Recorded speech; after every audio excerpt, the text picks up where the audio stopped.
Para continuar o debate da atual Constituição brasileira, a FGV Direito Rio oferece o podcast Constituição em Debate. Durante 7 episódios, serão convidados especialistas com o objetivo de realizar um debate sobre seus temas mais sensíveis. O trabalho é desenvolvido por alunos da disciplina da graduação Field Project, sob supervisão de Matheus Castro. Os debates estarão disponíveis na página do YouTube. Não deixem de nos seguir no Instagram, @Constituição em Debate. Bom, bem-vindos ao primeiro episódio do podcast Constituição em Debate. Eu sou o Paulo Kine, aluno do terceiro período da FGV Direito Rio, e serei o mediador do presente debate. Nesse episódio, falaremos sobre o direito civil constitucional, fruto da influência da Constituição Federal na interpretação do direito privado.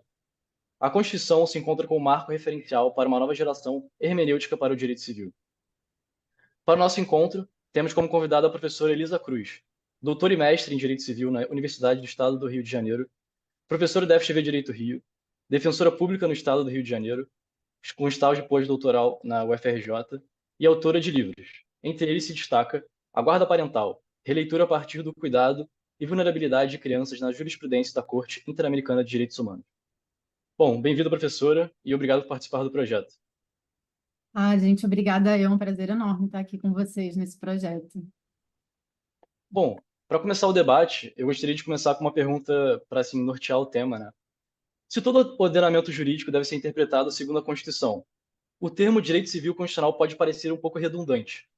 Com isso, eu gostaria de perguntar para a professora o que de fato caracteriza o direito civil constitucional e se você acredita que o termo continua relevante apesar desse aparente pleonasmo.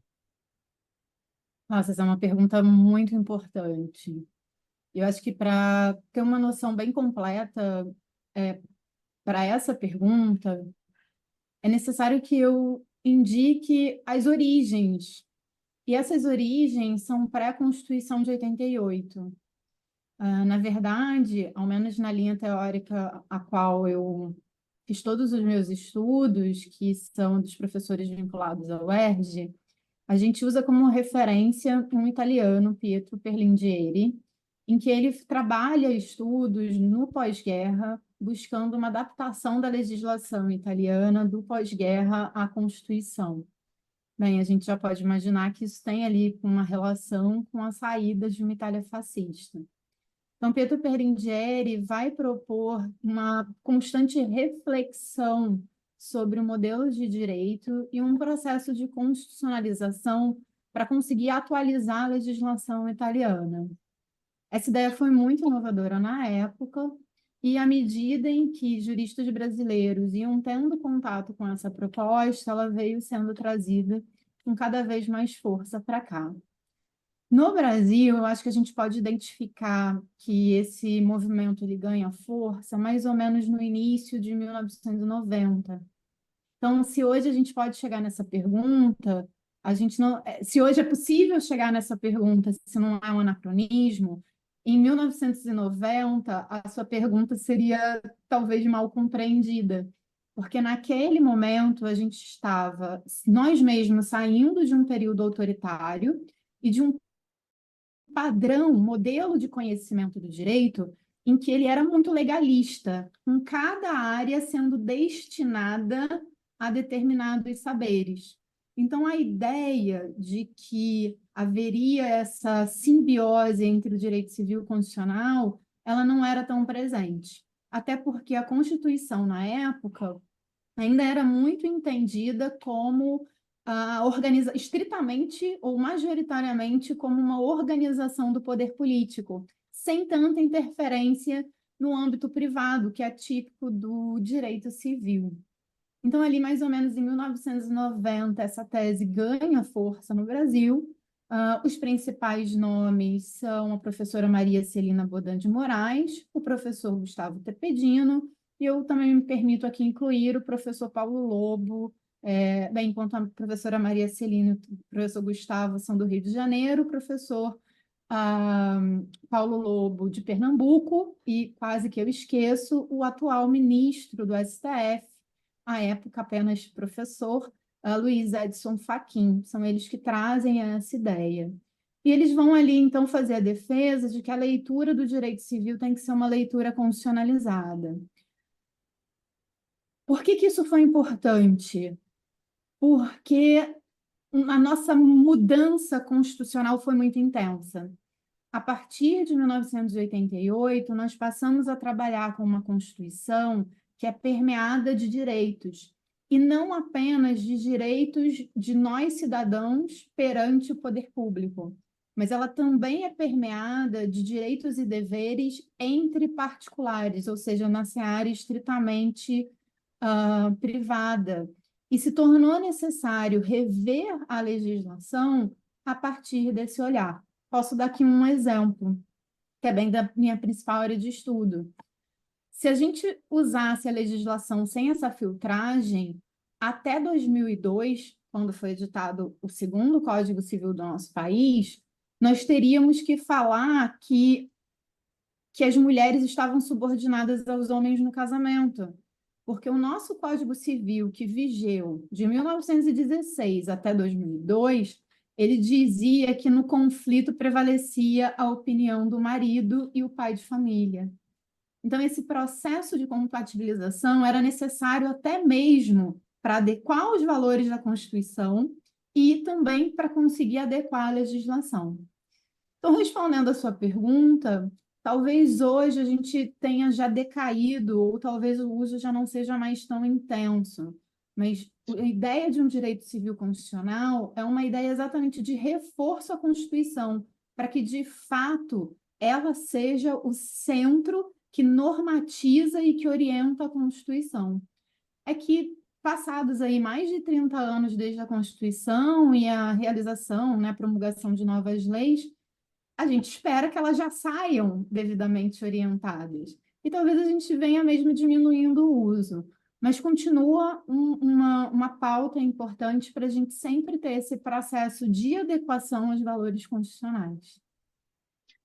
Isso, assim, me lembra bastante do conceito de Constituição como norma, né? Porque as constituições antigamente elas não eram bem olhadas como uma norma, de fato, como você bem falou. Claro que tem uma diferença, é muito mais sobre adequar as leis à Constituição, né? E observar ela já como norma, mas antigamente ela não era nem observada como uma norma de fato.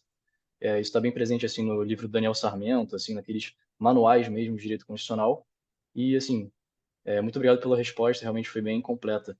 E analisando um pouco da sua resposta, você citou, creio eu, que dois professores, né, que são da UERJ, e a UERJ ela é bem conhecida, né, por ser uma escola assim bem influente do direito civil constitucional. Inclusive, não sei se a senhora sabe, mas eles têm inclusive um curso, né, de direito civil constitucional. Você conhece um pouco sobre isso, sobre esse curso específico? Porque quando eu estava fazendo a pesquisa para fazer esse podcast, eu não achei, de fato, outras faculdades que tinham essa apresentação, né, desse tipo de curso. Vamos lá. A UERJ se tornou um grande hub do direito civil constitucional porque os professores Tepedino e Maria Celina, eles estudaram com Pietro Perlingieri na Universidade de Camerino, na Itália. Então, eles estudaram com a fonte principal dessa metodologia. E aí eles trouxeram, enquanto professores universitários, acabou aí teorizando inclusive dada a importância deles dois para o direito civil brasileiro.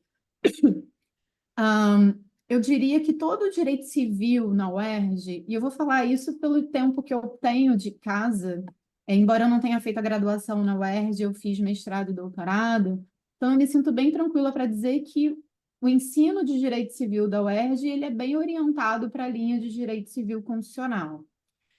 Temos aí também, seguindo esse caminhar de estudos, o mestrado e o doutorado, que é altamente influenciado por essa forma de pensar o direito. E eles criaram, então, uma pós-graduação que é de extensão.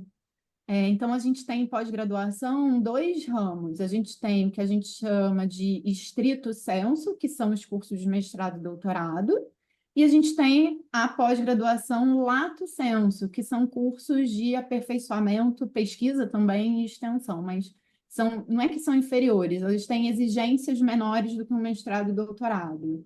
E exatamente fazendo jus a toda essa linha teórica, eles têm esse curso. Eu não me lembro a periodicidade, mas eu sei que ele voltou a ser oferecido. existe uma prova, salvo engano, de seleção, e eu acho que vale muito a pena. Para quem quer ter esse primeiro encontro, essa primeira abordagem, sem se comprometer com estudos mais avançados, como mestrado e doutorado, vale muito a pena. Agora, só te dizer uma coisa, que a gente fala muito da UERJ, mas a Universidade Federal de Pernambuco e a Universidade Federal do Paraná também são grandes polos da linha de Direito Civil Constitucional, tá? Tanto Uhum. que essas três faculdades, o FPR, o FPE e o UERJ, elas têm uma parceria e periodicamente eles fazem eventos conjuntos para debater trabalhos com essa linha teórica. Eu vou só me Bom, eximir de falar de particulares, porque aí é um desconhecimento meu. Eu posso falar do que eu sei, eu estou citando só o que eu uhum. sei para comprometer com erro. Perfeito, muito obrigado. Assim, para a gente fechar essa, assim, a gente tem que explorar realmente como que isso é visto no Brasil, né? E acho que isso foi bem interessante. Mas agora passando para uma pergunta um pouco mais específica, talvez, sobre o direito civil constitucional, quais limites e críticas que você considera relevantes hoje para o direito civil constitucional, se é que elas existem? Existem, e não são poucas, tá? A crítica mais importante é a falta de um método específico. Ou seja, a crítica que se coloca é que, embora a gente fale de uma leitura constitucionalizada, não existem critérios objetivos ou parâmetros bem delimitados ou diretrizes bem estabelecidas dentro da metodologia para que se faça esse trabalho.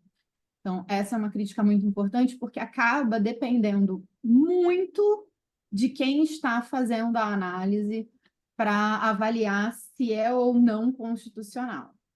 Uhum. E isso se agrava um pouco mais diante do fato de que o direito constitucional, pelo menos no Brasil, ele entrou na fase do pós-constitucionalismo, desculpa, perdão, eu errei a palavra, do pós-positivismo, em que o próprio direito constitucional abriu, né, expandiu o seu conceito de normas jurídicas e passou a se fundamentar muito em princípios constitucionais.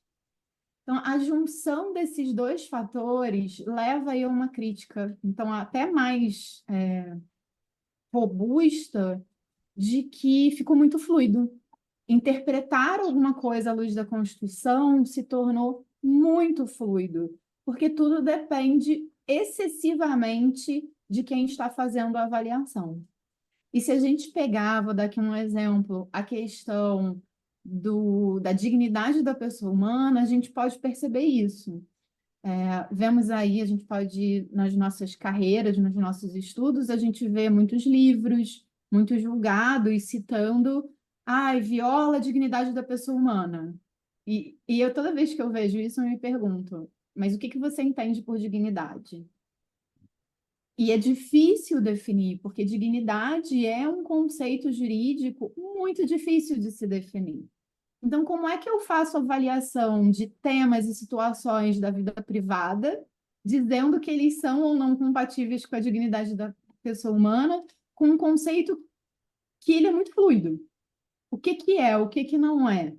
Então, eu acho que as críticas ao método, elas são muito pertinentes. Elas são muito pertinentes, eu entendo elas.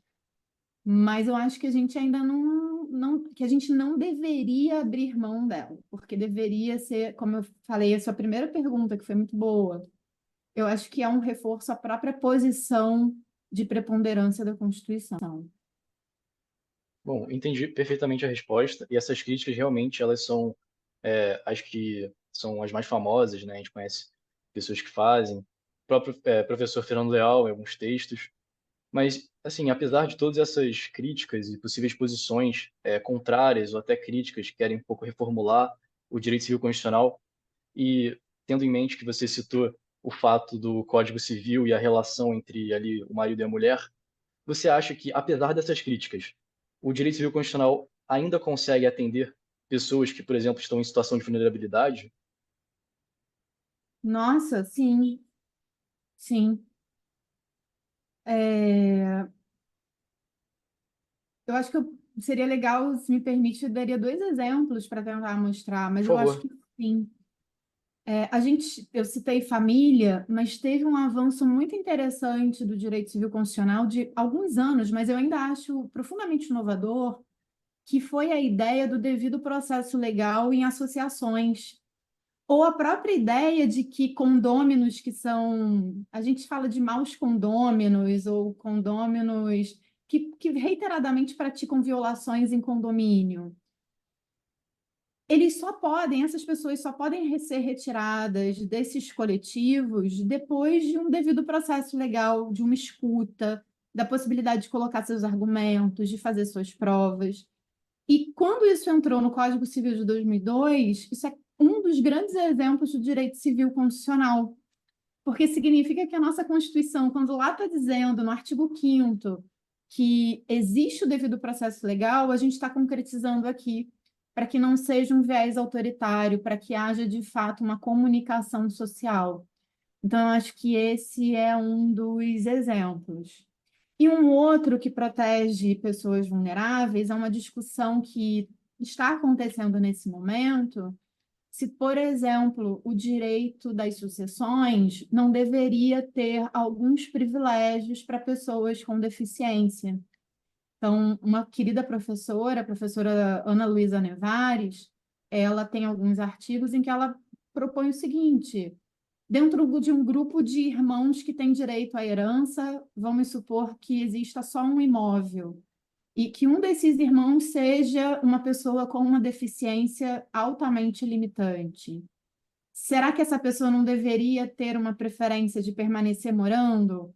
Porque a moradia seria um item que é um pouco mais importante em razão da deficiência que ela tem? É algo para a gente pensar, é algo para a gente pensar se a importância e a necessidade de uma igualdade material para pessoas com deficiências deve ser tratado de uma forma diferente pelo direito civil. Existe também um debate, por exemplo, em alimentos. Pessoas idosas que sejam eventualmente condenadas a pagar alimentos para os seus netos. Será que eu não preciso sopesar que eu estou diante de pessoas idosas que também têm toda uma proteção especial, diante de crianças que também têm proteção especial? Então, como é que eu trabalho essas preferências? Então, sim, eu ainda vejo muito espaço para a gente trazer o direito constitucional para o direito civil e pensar nessas situações específicas, ou seja, tentar sempre uma individualização cada vez melhor das soluções do direito. Acho isso bem importante. Muito bem. Isso tem tudo a ver com uma pergunta que eu formulei quando eu estava pesquisando sobre o assunto. E, recentemente, né, uma decisão do STF em relação à divisão de bens em casamento de pessoas de mais de 70 anos de idade, que antes era obrigatoriamente, né, regime de divisão total de bens, e agora que pode ser flexibilizado, né? E o ministro Luiz Roberto Barroso, no seu voto, até mencionou uma certa discriminação, tipo assim, um etarismo, né, contra as pessoas idosas. E aí eu gostaria de perguntar, como que você avalia essa decisão, se ela consegue garantir essa certa isonomia entre as pessoas, enfim, que foi buscado, né, evidentemente no voto do ministro Barroso. Olha, essa decisão é uma decisão belíssima. Eu torci por ela por muitos anos. Eu torci por ela desde 2002. Eu tenho uma tristeza porque ela demorou 20 anos para acontecer. Porque a gente realmente segregava pessoas em razão da idade. E chegava um ponto em que apenas por ter. E, olha, você não acredita, mas eu estou com um caso. Estou com um caso essa semana que envolve um pouco isso. Não é nada diretamente, é um caso em que eu estou resolvendo um problema de registro de final de inventário, mas um dos comentários do registrador que recusou lá o registro é que ele quer que eu justifique o porquê, por que que um casal ali que herdou casou por separação legal. E na hora que eu fui olhar, eu falei assim, já sei, eu matei a charada e casa com a sua pergunta. Porque até 2009, a idade que levava para esse regime obrigatório era 60 anos. Ou seja, até 2009, ano em que o Brasil já devia ter uma média de expectativa de vida acima de 75 anos, a média geral 75, mas eu tenho quase certeza que mulheres já estavam batendo uns 80. Então, até 2009, passou dos 60, apenas por você ter 60, você não era mais considerado plenamente capaz para reger seu patrimônio. E aí, em 2009, 2010, perdão, isso muda para 70 anos, mas ainda assim, bem cruel. E essa decisão do STF é também um ótimo exemplo de influência da Constituição, porque eles tiveram que reconhecer que não é possível retirar liberdade, não é possível retirar autonomia sem um motivo muito concreto. A idade por si só não pode ser um argumento. Então, esse caso do STF, eles cumpriram não apenas a Constituição, mas eles cumpriram os tratados de direitos humanos que o Brasil assina, que em todos esses tratados, exemplo, a Declaração Universal de Direitos do Homem diz expressamente que ninguém vai ser discriminado e um dos fatores é em razão da idade. Então, foi uma decisão belíssima e que demorou para acontecer, demorou bastante para acontecer. Bem, sinto muito, gente. A minha gata vai aparecer no YouTube. Ela adora, tá? Ela é a sensação. Fiquem tranquilos. Bom, você até citou que o direito brasileiro ele é influenciado de fato, né, pelo direito internacional, enfim, os tratados. E eu acho que isso casa bastante com uma pergunta em relação a isso, que é se você acredita que a influência de outras cortes, né, elas podem de fato influenciar o direito civil. E aí eu cito como exemplo a prisão civil do depositário infiel, né, teve essa alteração, e a Convenção de Montreal, que alterou as regras, né, em relação a bagagens, enfim. E eu gostaria de ouvir um pouco da sua opinião em relação a isso. Eu acho que esse vai ser um próximo desafio. E eu gostei da pergunta porque você organizou uma coisa, um tema na minha cabeça que ele não estava organizado. E a sua pergunta organizou.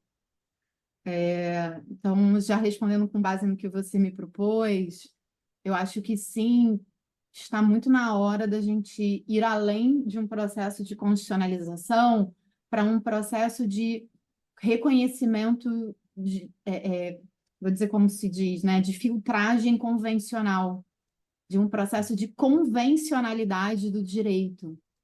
Você citou essas dois tratados, prisão civil por dívida, quando não tem mais a prisão civil do depositário infiel, foi um grande avanço. A gente ainda tem como prisão civil os alimentos, mas isso é em razão da essencialidade que se manteve. Você citou também Montreal, mas eu diria que existem outras questões que têm sido bem importantes. Tanto de tratados quanto de decisões. E aí eu vou citar aqui o sistema da OEA, da Organização dos Estados Americanos, tanto do sistema ONU.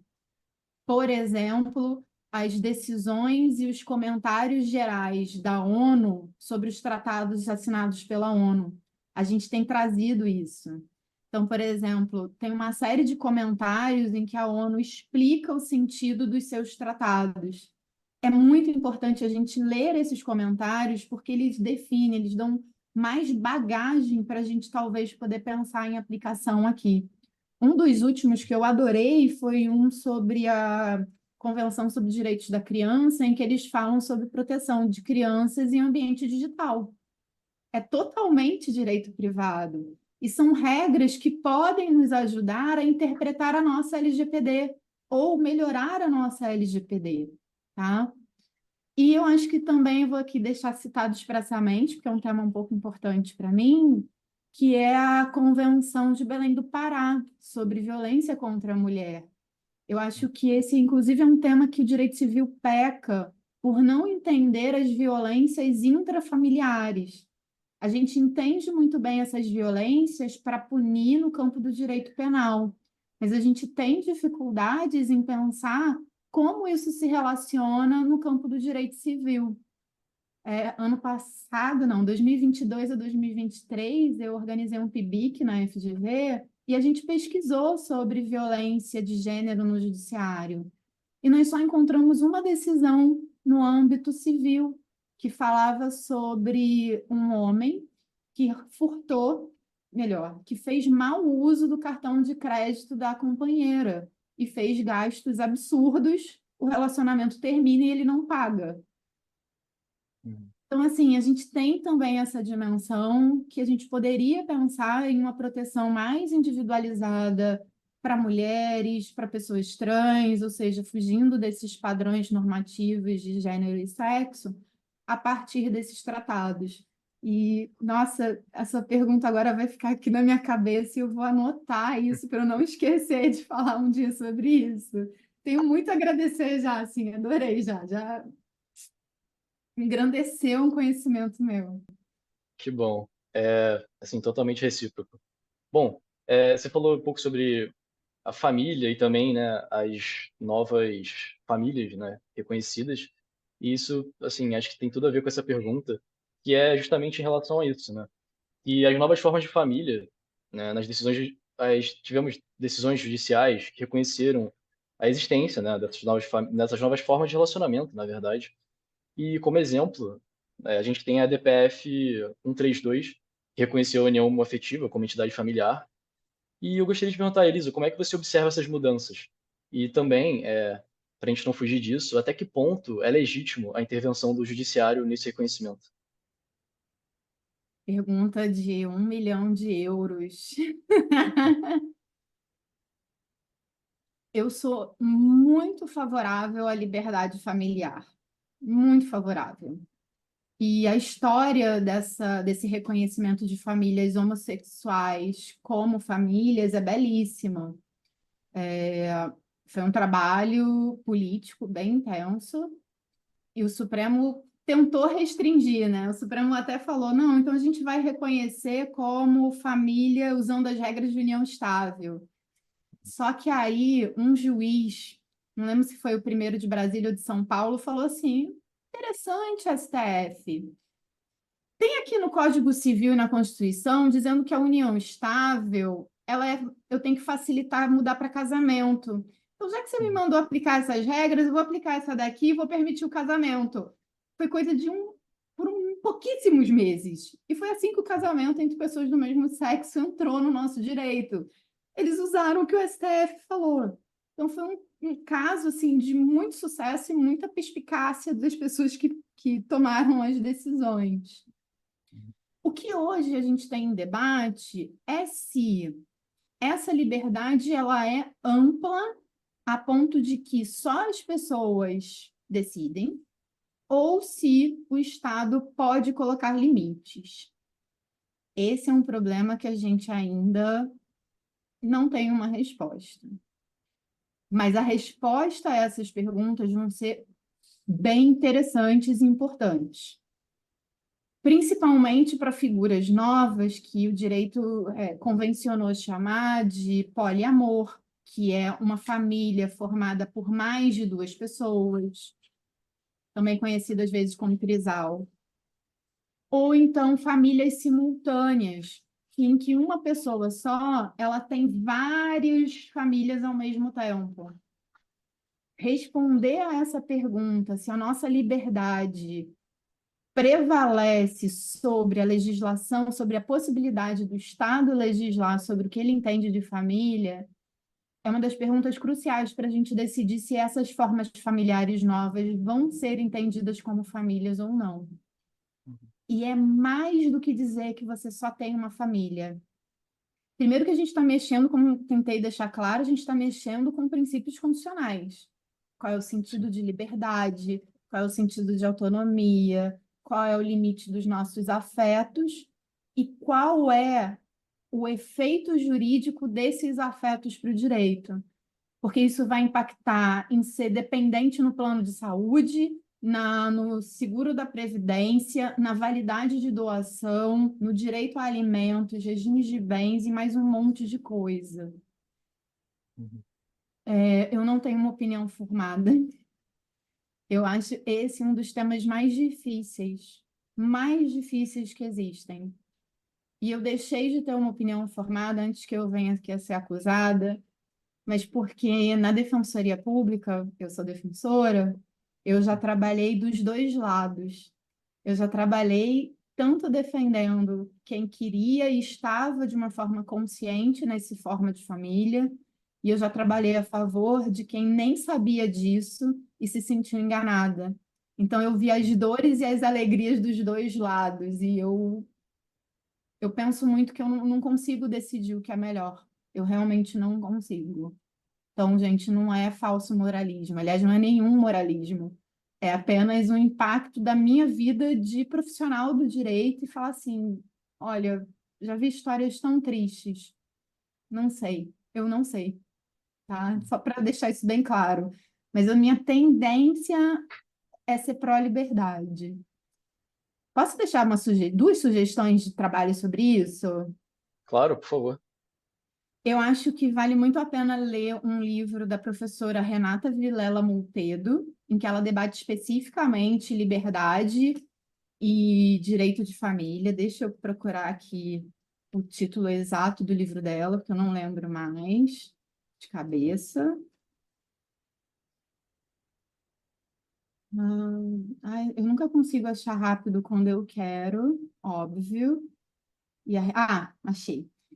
Bem, da Renata Vilela Montedo, Liberdade e Família, Limites para a Intervenção do Estado nas Relações Conjugais e Parentais. É um livro de 2016, mas ah, é a tese de doutorado dela. E, sinceramente, ninguém, nunca mais depois dela, ninguém escreveu. E é um livrão, assim, é um livro muito, muito bom. E tem também de um autor do Paraná, que é o professor Carlos Pianovski, mas eu não vou encontrar. Ele também é um trabalho dele de doutorado sobre liberdade. Tá? O título tem também a palavra liberdade e vale muito a pena. É um livro muito bom. O orientador dele foi a orientadora da Renata foi a Maria Celina, o orientador do Pianovski foi o Faquin. Então, gente, não são trabalhos não são trabalhos quaisquer, são trabalhos espetaculares debatendo um dos critérios, uma das bases do direito civil. Assim, muito interessante. Eu não tinha pensado, eu confesso, até mesmo na questão das múltiplas famílias que você falou, que, assim, querendo ou não, é uma questão de fato, né? Se a gente pensar dessa forma, mas não é uma questão de direito. E eu fico pensando até que ponto a gente pode regular isso, e até que ponto seria, né, beneficial para a sociedade, até porque eu imagino, assim, na minha ignorância sobre o tema, que deve ter, assim, uma omissão talvez de patrimônio para alguma família, e aí como é que fica isso na sucessão, enfim, é um assunto realmente muito complicado, mas que tem que ser debatido até porque, como você mesmo falou, isso acontece, né? Então, assim, eu concordo com você que não é um falso moralismo, até porque a gente está analisando a realidade como ela é, né, e não como a gente acha que deveria ser, mas realmente entra muito nesse quesito e eu compreendo a sua posição, né, até mesmo porque uma pessoa que está diante desses temas, né, no seu trabalho e ainda ficar de um lado, do outro, deve ser extremamente complicado ter uma opinião formada, né. Então, deixa eu contar qual foi um dos casos, que é um dos mais famosos, que eu acho que vai valer a pena para as pessoas refletirem. Esse caso foi julgado em 2008 pelo STF, envolvia um servidor público de um município baiano. Era um homem que trabalhava em viagens.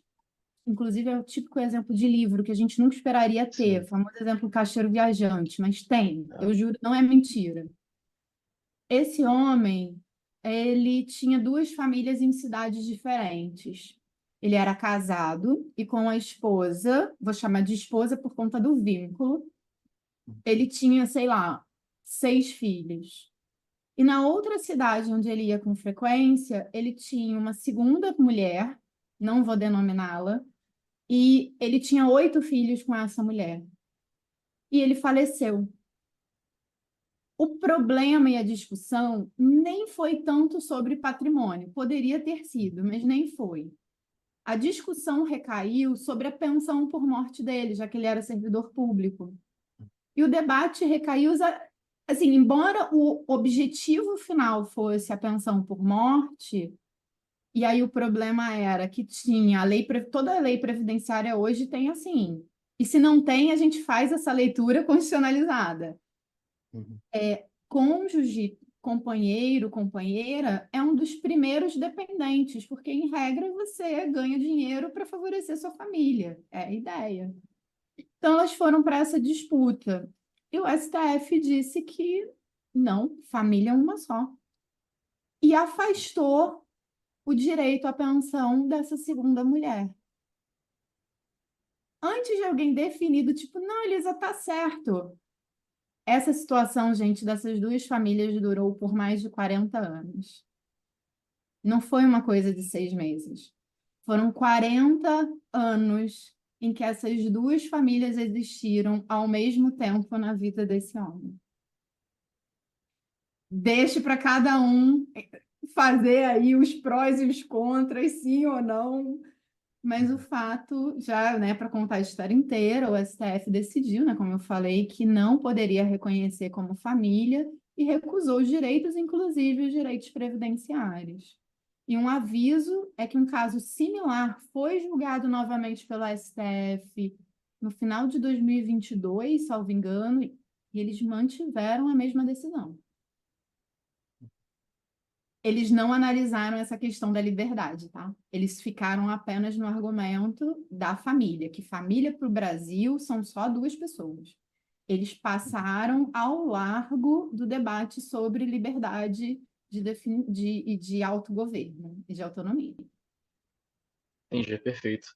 Bom, após analisar todos esses pontos que a gente discutiu, assim, de assuntos super interessantes e complexos, que assim, a gente pensou um pouco sobre o passado, né, e o momento atual do direito civil constitucional, eu gostaria de perguntar para você como que você enxerga o futuro, né, do direito civil constitucional e, assim, analisando esse futuro, se puder pensar um pouco numas possíveis... A gente já falou das problemáticas atuais, né, mas algumas problemáticas talvez para o futuro, se o STF começar a analisar algum tema diferente, ou a sociedade mesmo, né, tiver uma mudança de consciência em algum sentido, assim, os principais problemas que as pessoas que seguem essa linha de interpretação devem se propor a solucionar. Eu vou falar de algo que é o meu pequeno sonho, e que é um sonho não só por entender que é uma forma de aprimoramento, mas é também um sonho de pesquisa pessoal, que é fazer com que o direito civil ele largue e abra mão dessa ideia de que a gente é realmente igual. A gente falou bastante, acabou falando bastante hoje sobre uma ideia de liberdade, mas um outro instituto bem importante para o direito civil é a ideia de igualdade. E, infelizmente, o direito civil ainda é muito apegado a uma ideia de igualdade formal. Eu acho que está muito na hora do direito civil se abrir para questões de igualdade material, que vai exigir que ele dê respostas que ele não tem ainda para questões, principalmente no Brasil, de raça, de gênero e de classes pobres. Então, por exemplo, quando eu vejo o Código Civil na parte de direito de laje, eu tenho um horror, porque direito de laje foi pensado como instrumento de regularização fundiária para casebres, para classes menos economicamente mais pobres. E a gente não conseguiu avançar em nada. Tudo que a gente tem de direito de laje é péssimo. Então, a gente não consegue avançar em circulação de riqueza, porque posse, propriedade, direitos reais é sobre circulação de riqueza. E a gente não consegue atribuir essa riqueza para pessoas pobres.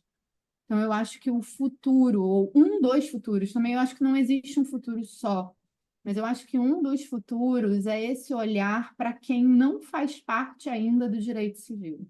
E a gente vai, eu acho que a gente precisa abrir esse caminho, tá? Tá mais do que na hora.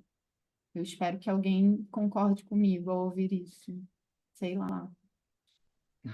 Não, perfeito. É um entendimento assim que a gente observa que, assim, ao mesmo tempo que ele talvez não seja o majoritário hoje em dia, eu creio que ele esteja crescendo, né, esse debate sobre você perceber e entender os limites, né, da liberdade em relação a você é livre, mas é livre sem capacidades reais, né? Até a gente pode pensar no Amartya Sen, né, que é um filósofo que fala um pouco sobre isso, sobre as capacidades, né? Adoro, adoro. Não. que ele fala sobre as capacidades reais, efetivas da pessoa, até mesmo sair de uma posição assim de vulnerabilidade social, não só com dinheiro, né? Porque não é só com essa capacidade financeira de fato, com esse auxílio, que as coisas efetivamente mudam, né? Só que acho que todo mundo que está escutando esse podcast realmente consegue entender que o direito civil constitucional, ele, querendo ou não, ele tem também uma mão em tentar solucionar esses problemas, né? A partir da Constituição, que, enfim, a gente consegue perceber que, principalmente no artigo 5º, ele tende a justamente querer solucionar essas coisas e prover essa maior dignidade, né? Posso literalmente se dizer assim, para os cidadãos. Bom, foi muito bom. E em nome do podcast Constituição e Debate, eu gostaria de agradecer a presença da professora Elisa hoje. E eu sei que você já fez isso, mas é uma tradição aqui no podcast perguntar se você tem alguma sugestão de leitura ou alguma recomendação sobre algum tema específico que a gente falou, ou o tema em geral. Bem, eu já dei duas sugestões. Eu então vou fechar. Minha última sugestão vai ser o primeiro livro que eu li de Direito Civil. Eu não acho ele fácil, porque o ministro Fachin não escreve muito fácil. Mas eu acho que ele é um visionário. Eu acho que o livro dele ainda representa essa visão. E, curiosamente, de passado, eu acho que ele ainda representa uma visão de futuro do direito civil. Então, o livro dele, vamos pegar aqui bonitinho, que é Teoria Crítica. Pronto, já lembrei. Teoria Crítica, deixa eu pegar aqui. Então, eu deixo como indicação final a Teoria Crítica do Direito Civil, do ministro Luiz Edson Fachin. Ele foi o primeiro livro que eu tive, foi muito difícil lê-lo quando eu entrei na faculdade, ainda é difícil, mas tem umas boas ideias ali. Não à toa, o ministro Fachin é um dos nossos grandes nomes do direito civil. Então, eu deixo aí ele. E, gente, não tem muitas mulheres negras que escrevam sobre civil, tá? Então, infelizmente, não tenho quem indicar. Mas para equiparar, para indicar algo de um homem, mas também de uma mulher, eu acho que eu indico o livro Na Medida da Pessoa Humana, da professora Maria Celina Bodan de Moraes, que também é um outro grande livro, atualíssimo até hoje. Sim, então deixa aí as duas indicações finais. São dos meus queridinhos, assim. Que bom. Bom, a gente fica muito feliz com as recomendações extremamente pessoais, né? Contam bastante da sua história. E é isso. Obrigado pela audiência, obrigado, professora, e obrigado, Matheus, pela oportunidade. Eu sou Paulo Kini e eu fui mediador desse debate.